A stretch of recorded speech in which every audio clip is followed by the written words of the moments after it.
নমস্কার।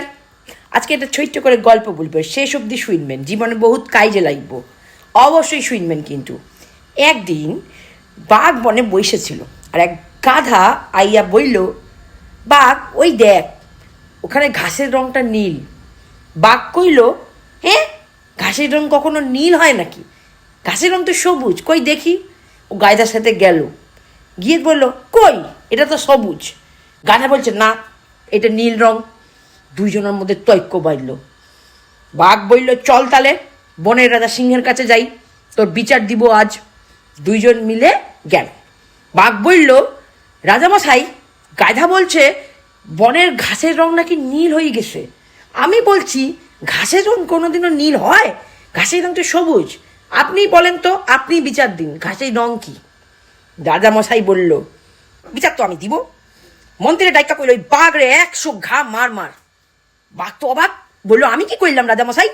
হ্যাঁ, ঘাসের রং তো সবুজই হয়, এই গাধা বলতেছিল ঘাসের রং নীল। আমি তো কোনো দোষ করি নাই, তাহলে আমি কেন ঘা খাইব? রাজামশাই বলল, দোষ তো তোরই, তুই না বনের বাঘ, তুই গাধার সাথে তর্ক করতে গেছিস। ও জানবে ঘাসের রং সবুজ না নীল, তুই জানবি না? তোর ভরসা নেই? গাধার সঙ্গে তর্কে কোনোদিন কেউ এগোয়? না হলে তাকে 100 ঘা বেত খেতে হয়।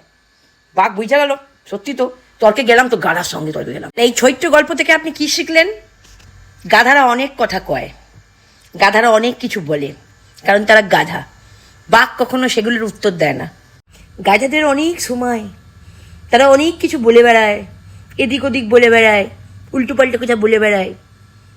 বাঘ যদি উত্তর দেয়, তাহলে বাঘকেই ঘা খাওয়া উচিত।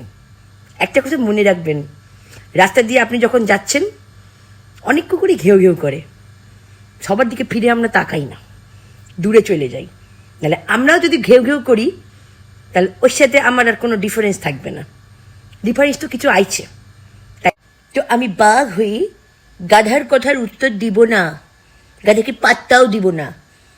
রাস্তায় গেলে ওই কুকুরটা ঘেউ ঘেউ করলে ওদের দিকে তাকাবও না, কোনো দরকার নেই। আর হ্যাঁ, আমাকেও একটু লাইক আর কমেন্ট দিয়ে যাবেন, ঠিক কি না?